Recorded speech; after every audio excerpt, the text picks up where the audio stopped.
Paano ma-upgrade ang FAO online account?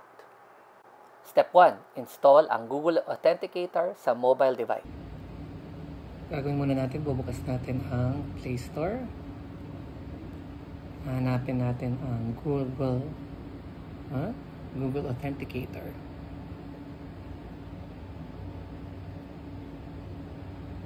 Ito ang install natin.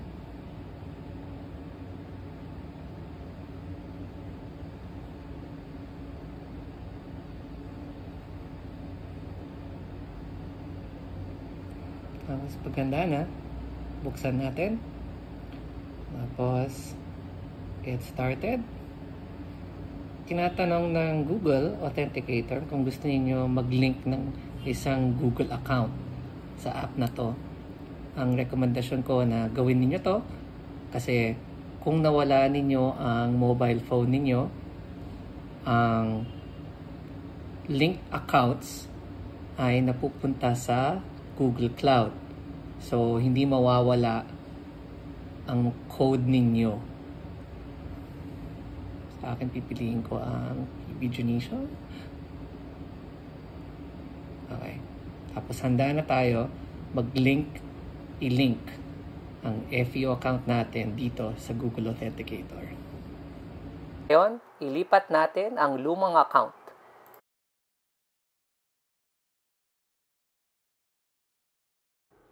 Kung ang account ninyo dati ay galing sa https://feo-system.com, ito ang gagawin ninyo para malipat ang account ninyo sa bagong system.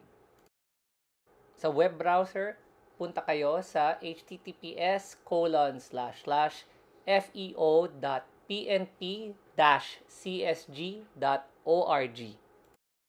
Click ang Old User button. Enter ang LTAP ID, mobile number, at password.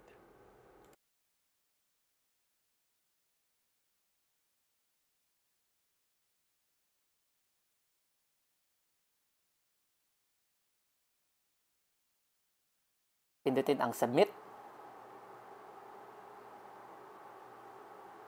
Baka minsan walang mangyari, okay lang yan. Subukan ninyo ulit, pindutin ninyo ang submit.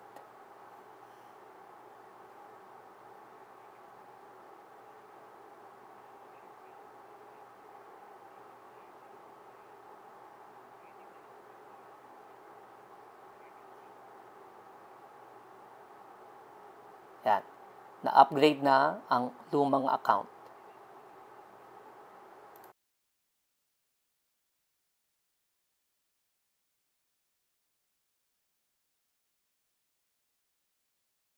Kung ang dating account niyo ay galing sa https://feo.pnp.gov.ph, ito ay nalipat na sa bagong system.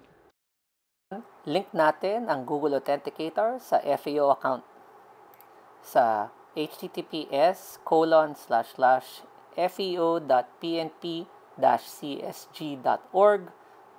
Enter yung mobile number at ang password. Click ang login button.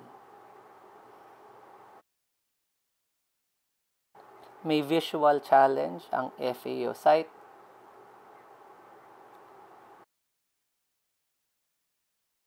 May lalabas na QR code na gagamitin sa Google Authenticator sa mobile device.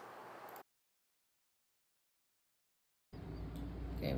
Ngayon, pwede natin i-link yung FAO account natin sa Google Authenticator. Bubukas natin ang Google Authenticator. Kasi mawala nga yung code. Click natin o touch natin ang add a code. Okay. Tapos sabihin mo, scan QR code. Okay. While using the app, kukunin ninyo ito. Tapos, ayan. At importante nakikita nyo may timer, may countdown timer to. Okay? Ang blue, ang pinapakita kung ilang seconds ang naiiwan dyan bago pumalit ang code. Tingnan. Balik tayo sa computer. Ihanda ang 6-digit code galing sa Google Authenticator. Pindutin ang complete login.